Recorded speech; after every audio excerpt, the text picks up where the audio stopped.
Sveiki, mano vardas Vytautas, turiu savo kolegą Ugnių. Šiandien norėtumėm pakalbėti apie krovimo stoteles ir kiek jos populiarėja Lietuvoje, ar aktualesnės labiau gyventojams, ar jau ir verslas įsirenginėja. Ir norėtumėm pradėti galbūt nuo tokio klausimo, kam žmonėms reikalingos krovimo stotelės. Tai savaime suprantamai, turbūt kaip ir bet kuris kitas buitinis prietaisas namuose, jeigu atsiranda poreikis tokį daiktą įsigyti, tai atitinkamai ir įsigyja. Tai dažniausiai elektromobilių krovimo stotelė pas žmonės atsiranda namuose po to, kai įsigyja elektromobilį arba kai planuoja įsigyti elektromobilį, arba galbūt net kai turi planų atsinaujinti automobilį. Tai dažniausiai matom, kad elektromobilių krovimo stoteles įsigyja, sakykime, vidutinės klasės gyventojai, kurie automobilius atsinaujina kiek dažniau. Vidutinis tokio automobilio amžius yra iki 5 metų. Atitinkamai, neatsiejamai ir paminėsiu dar tai, kad dažniausiai tokie žmonės gyvena privačiuose namuose. Bet ar gali įsirengti ir daugiabučių gyventojai? Faktas, kad gali. Tai dažniausiai irgi matom, kad naujesnės statybos namų projektuose atitinkamai lygiai ta pati kategorija žmonių įsirenginėja įkrovimo stoteles atsinaujindami automobilius ir natūraliai vertinant tą faktą, kad ta kategorija žmonių vairuoja dažniausiai naujesnius automobilius ir automobilių gamyba apskritai labiau eina link elektromobilumo, tai natūraliai daugiau tų elektromobilių ir įkraunamų hibridų pas juos atsiranda, ko pasiekoje natūraliai ir pati krovimo stotelė atsiranda. Aha, o sakyk, jeigu aš dabar norėčiau įsirengti krovimo stotelę savo namuose, ką reikėtų įsivertinti prieš, ką turėčiau pasidaryti? Kokius namų darbus? Nemažai, ką aš galbūt net pradėsiu nuo mito elementariai, ko dažniausiai žmonės nevertina. Tai dažnu atveju žmonės sako, tai patys pasidarys. Nereikia mums tų įkrovimo stotelių, o jeigu reikia, tai susimontuosim patys, ką čia 5 kabelius pajungti. Tai aš tikrai nekvestionuoju vidutinio gyventojo elektrotechninių žinių. Tačiau šitoje vietoje, ir atsakant į klausimą, labai svarbu suvokti, kad tai yra irgi pilnavertis vidinio namo ar buto elektros tinklo dalis pilnavertė ir kad saugumas šitoje vietoje yra svarbiausia. Tai bendrai, ką mes vertinam, tarkim, atvykus pas klientą, tai pačio elektros tinklo būklė. Čia yra momentas, kurį dažnu atveju instaliacijos darbus darant klientams savarankiškai, tą momentą būna sunku įsivertinti be elektriko pagalbos. Tada elektros pajungimo taškas, jo taip pat būklė ir tada bendrai kaip tas visas sprendinys atrodo. Jeigu taip trumpai kalbant, įsivaizdavimas, kad dažnu atveju užtenka trifazę rozetę numontuoti, ir vietoj jos sumontuoti krovimo stotelę, taip, toks sprendimas galimai veiktų, bet tai iš esmės prašosi toks sprendimas ir nelaimės ateityje. Tai visų pirma, svarbu įsivertinti bendrai kalbant, kiekgi aktualus yra saugumas pačiam Vytautui. Jeigu aktualu, gaisrų mes namuose, jeigu nenorim, atitinkamai turime ir suvokti, kad tas elektros tinklas paruošimas įkrovimo stotelėje turi būti tvarkingas. Tai jeigu dar apie tą dalį kalbant, tai visų pirma, kad atitinkamos apsaugos būtų sumontuotos, kabelio skersmuo, kad būtų klojamas adekvačios kvadratūros ar ne, kad nebūtų tas kabelys per silpnas, izoliacija, kad būtų tvarkinga. Tai šitais dalykais jau įprastai pasirūpina kvalifikuoti rangovai. Jeigu kalbant apie pačią įrangą ir jos veikimą, labai svarbu visų pirma įsivertinti, ne kokią stotelę rinkti, su kokį automobilį mes planuojam krauti. Tai vertinant automobilio techninę charakteristiką, elektromobilio visai galima pamatyti vidinio elektros kroviklio arba angliškai internal charger, dažniausiai matoma tokia eilutė yra techninė specifikacija automobilio galia. Tai įprastai tose vietose, kur benzinės automobiliuose yra benzino bakas, elektromobiliai turi, dažnai jau dabar girdimą žodį energetikos rinkoje, invertį, galios keitiklį, kuris keičia buityje vartojamą srovę į nuolatinę srovę, kuri yra naudojama būtent pačios baterijos krovimui. Ir reikia įsivertinti šito vietoj labai svarbu, pabrėžiu, tai yra kiek fazių krovimo palaiko ir kokia galia amperais arba kilovatais. Bet ar reikalingas leidimas iš ESO, norint įsirengti krovimo stotelę? Ne, nereikalingas. Į šitą klausimą kombinuotai atsakysiu poros minučių bėgyje. Tai vėlgi, žinant, kokį elektromobilį krausim, kiek kilovatų krausim, svarbu įsivertinti yra, ar elektros tinklas palaiko tokią krovimo galę, kad ir vienai fazėje ir ne. Nuo to atitinkamai atsakysime į klausimą, kokios galios įkrovimo stotelė rinktis. Dažnai pasitaiko, irgi paties klausimą atsakant, pasitaiko toks atvejis, kad įvado galiai yra, objektyviai kalbant, atrodo per silpna. Tai čia dabar stotelė man siūlo 22 kW, savo, kad čia dabar visi tokias perka, o pas mane įvado galiai yra 8 kW daugiabutyje, pavyzdžiui. Tai įprastai logika sako, kad reikėtų didinti įvado galę. Šiuo atveju ESO leidimo reikia, bet ne įkrovimo stotelės montavimui, o pačios įvado galios kelimui. Šiai dienai pasikeitus ESO galios didinimo įkainių formavimo praktikai, tai darosi neproporcingai brangu. Tam yra irgi atitinkami faktoriai, tai galios transformatorinėse vis mažėja ir mažėja. Nauji objektai yra statomi ir elementariai jiems nebeužtenka galios, dėl to atitinkamai ateityje galimai vis brangesnis ir brangesnis tas įvado galios kėlimas bus. Šitoje vietoje prieikim prie turbūt trečio svarbiausio komponento, vertinant, ko mums reikia įsirenginėjant įkrovimo stotelę, tai paminėsiu dinaminį galios balansavimo sprendimą. Tai irgi, sakykime, jungiant nuo trifazės rozetės įkrovimo stotelę savarankiškai, ar apskritai įsirenginėjant tokį įrenginį, dažnu atveju retas elektrikas suvokia, kaip tą sprendinį įgyvendinti ir kaip padaryti, kad jisai būtų veikiantis. Jeigu labai paprastai kalbant, tai irgi konsultuojantis tik su rangovais, pasiūlymuose įprastai matom kažkokią išraišką skaitiklio, elektros apskaitos prietaiso, tai yra neskaitiklis ESO ten elektros suvartojimo, tai yra atskirai kartu su įkrovimo stotele montuojamas ir komutuojamas įrenginys, kuris įkrovimo stoteliai pasako, kokia yra momentinė elektros įvado apkrova, duoda prioritetą buitiniams prietaisams namuose, tai vadinasi, kaip priminėjom, bet vertinant tą praktinį pavyzdį 8 kW įvado gale, įjungus virdulį, jis prašo 2 kW galios, automobilis krausis momentiškai ne 8 kW gale, kaip kad leidžia įvado gale, o sumažės 2 kW, kraus 6 kW, kuomet virdulys nustos veikti, elektromobilio krovimas vėl grįž į tuos minėtus 8 kW. Tai apibendrinant elektros įvado būklę, svarbu yra saugumas šitoje vietoje, turi būti atitinkamos apsaugos pagal elektrotechnikos eksploatacijos taisyklės įrengtos. Antras dalykas, ką krausim ir kaip, ar ne? Tai atitinkamai ir įkrovimo stotelės jungtis šitą klausimą atsiremia. Trečias dalykas tai yra efektyvus elektros energijos vartojimas elektros tinkle, dinaminės galios balansavimas. Paminėjai klausimą, ką krausime, tai norėjau paklausti, ar yra skirtumas tarp privatiems vartotojams ir tarp norintiems, turintiems savo verslus irgi įsirengti krovimo stoteles. Ar yra kažkoks tai skirtumas tarp privačių ir komercinių krovimo stotelių sprendimų? Privatus krovimo sprendimai dažniausiai, tos vadinkim, buitinės įkrovimo stotelės yra montuojamas. Tai yra, jos visos yra panašaus dydžio ir visos yra praktiškai iki 22 kW nominalios galios.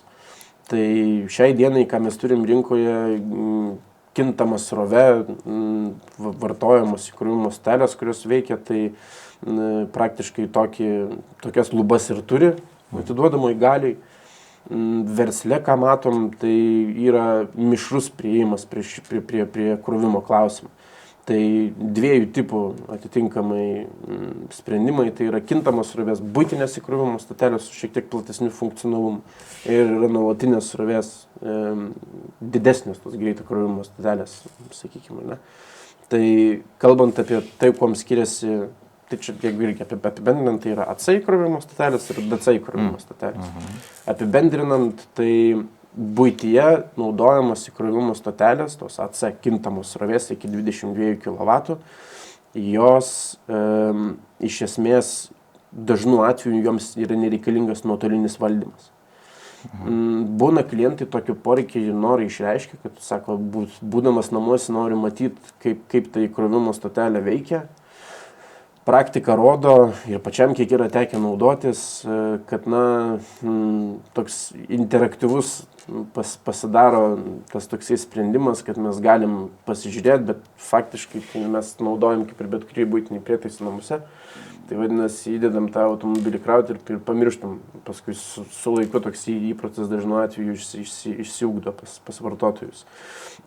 Naudojant tą pačią buitinį įkrovimo stotelę versle, šitoje vietoje jiems yra svarbu tą funkciją vykdyti elektros apskaitą. Tai vadinasi, žinoti, kada ir kas kiek pasikrovė.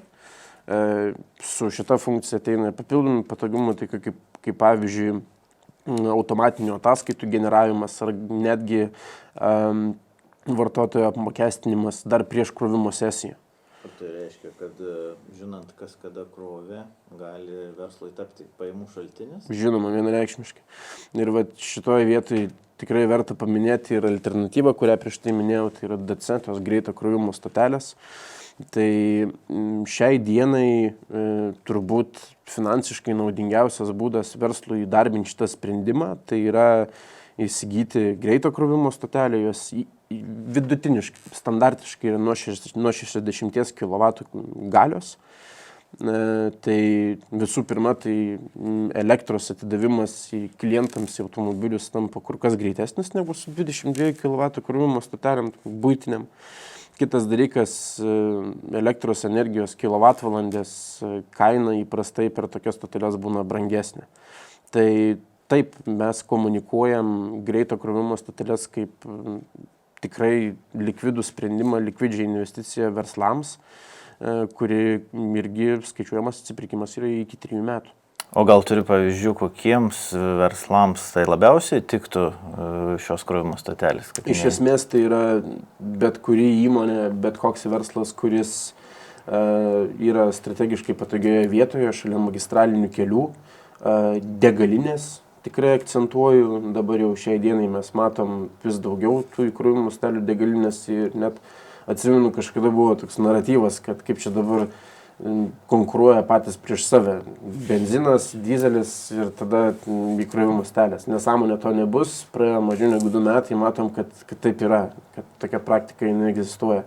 Gal turi pavyzdžių, kokie sprendimai tiktų, kokiems verslams labiausiai šios krovimo stotelės? Tai kalbant apie greito krovimo stoteles, tai faktas, kad bet kokia įmonė, bet koks verslas, kuris turi objektą strategiškai patogioje vietoje, šalia magistralinių kelių ar kur vyksta intensyvus eismas, gali tikrai drąsiai tokį sprendimą naudoti.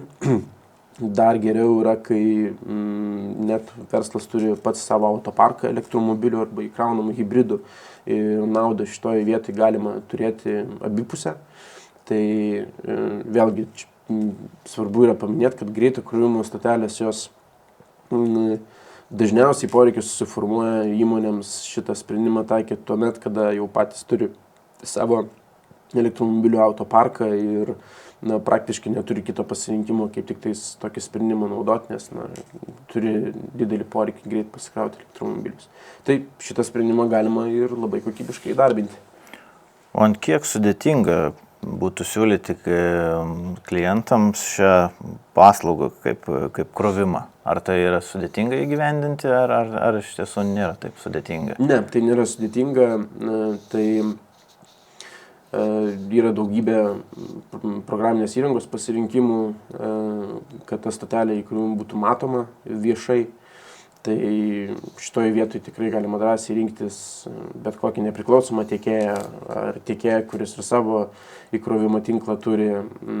Tai jeigu kalbant apie tai, ar tas įkrovimo stoteles, kad jas matytų, tai taip, šiai dienai sprendimų tokių yra. Kartu su tuo sprendimu ateina ir apmokestinimo sprendimas, nes atvykęs klientas pasikrauti elektromobilį į minėtą verslo objektą, tai turės ir atsiskaityti. Šitoje vietoje yra irgi keli įmanomi variantai, tai arba per tos pačios programinės įrangos pagalbą, kurios pagalba mes matom įkrovimo stotelės buvimo vietą, kur potencialus klientai gali matyti. Arba tos priemonės pagalba galima apmokestinti arba galima net statyti ir atskirius mokėjimo terminalus įkrovimo stotelėm. Tokius sprendimus galim pasiūlyti. Tai daugėja ir žmonių, kurie turi ne vien tik tais planuojamą kaupyklę, bet jau turi pavyzdžiui ir saulės elektrinę. Ar galima stotelę įkrovimo kažkaip suderinti su šiais energetiškai efektyviais sprendimais? Galima, tačiau prieš tai reikėtų įsitikinti, kad tokią funkciją įkrovimo stotelė galės palaikyti. Tai prieš tai minėtas dinaminės galios balansavimo sprendimas, skaitiklis, kuris yra montuojamas kartu su šiuo sprendimu, tai šitą funkciją užtikrina, nes tas sprendimas leidžia iš esmės įkrovimo stotelėje matyti, kas vyksta elektros tinkle pas klientą. Tai tos funkcijos pagrindų įkrovimo stotelė gali pasakyti elektros tinklui, kad aš noriu imti elektrą iš tiesiogiai generuojamos saulės elektros energijos. Šitoje vietoje, ką labai svarbu yra įsivertinti, ypač klientams, kurie turi galimybę saugoti elektros energiją tinkle, tai kiek tas elektromobilis papildomai elektros energijos per metus laiko suvartos, ar ne. Svarbu įsitikinti, kad mes turim pakankamai įrengtą saulės elektrinės galę tokiu atveju. Tai taip, toks sprendimas yra suderinamas, nepriklausomai nuo to, ar tai yra buitiniam reikmėm naudojama įkrovimo stotelė privačiam name, ar tai yra verslo objektas, tinkamai pajungus įkrovimo stotelę, šitą funkciją užtikrinti galima. Matome, kad didėja poreikis Lietuvoje krovimo stotelėms, bet dar yra dvejojančių. Ar turėtum ką patarti šitiems žmonėms? Visų pirma, tai statistika labai yra laisvai prieinama vidutiniam gyventojui. Reikia suprasti, kad, sakykime, bendrai galbūt įkrovimo stotelės ir šita tema yra apipinta mitais. Pagrinde matėm anksčiau neigiamą nusistatymą, dabar jau tai kinta. Vienas kaimynas turi, antras kaimynas turi, pasiklauso ir sako, kad gal nėra viskas taip blogai jau ten su tais elektromobilis ir įkrovimo stotelėm, tie skeptikai, ar ne? Tai mano patarimas būtų mąstyti kritiškai, suvokti, kas vyksta. Ir šiai dienai mes matom eksponentinį augimą elektromobilių apskritai Lietuvoje. Tai šiai dienai, bent jau 25 metais, suapvalinus, grubiai tariant, yra palei 45 000 elektromobilių rinkoje. Kasmet mes matom prieaugį po 1,5 karto. Tai vadovaujantis praktika, duomenimis praktikos kitose šalyse, pavyzdžiui, Danija arba Norvegija, tai per pastaruosius 5 metus prieaugis iki daugiau negu 200 000 elektromobilių tam tikros šalyse buvo. Tai dar vis pas mus yra augantis tas klausimas. Tai yra susijęs su įkrovimo stotelėm tuom, kad neišvengiamai net ir skeptikai pritersės prie elektromobilių. Nes vėlgi griežtėja ir reguliacijos su vidaus degimo varikliais, tiek gamybos pačių automobilių, tiek galimybių įvažiuoti nemokamai į tam tikras zonas, tam tikrose miestuose, kitose šalise. Neišvengiamai tai ateina ir pas mus. Tai patarimas būtų labai paprastas - ruoštis, nes tai yra neišvengiama. Antras dalykas - įkrovimo stotelė, kaip ir turbūt nekilnojamas turtas, nėra tinkamo laiko to sprendimo taikyti. Todėl, kad kainos jos vis tiek proporcingai didėja, specialistų kvalifikuotų nedaugėja eksponentiškai, lygiai taip pat kaip paklausa auga, ir tie patys darbai irgi su laiku jie brangs. Jeigu planuojat, jeigu svarstot apskritai tokį sprendimą, kad įsivaizduojat, kad pas jūs buityje gali būti toks daiktas kaip elektromobilis, įkrovimo stotelė gali rūpintis jau šiandien.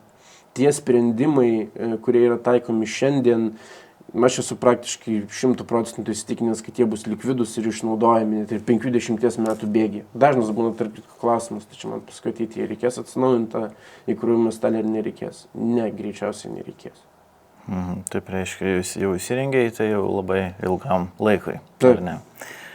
Supratau. Tai ačiū tau, Ugniau, už šios dienos įžvalgas. Manau, jeigu svarstat įsirengti krovimo stotelę savo namams ar verslui, kreipkitės nemokamai konsultacijai, padėsim parinkti tinkamiausią variantą pagal jūsų tiek suvartojimą elektros energijos, tiek pagal kitus prietaisus energetiškai efektyvius, kuriuos turite. Na ir kreipkitės į info@verslo.lt. Ačiū, Ugniau. Ačiū.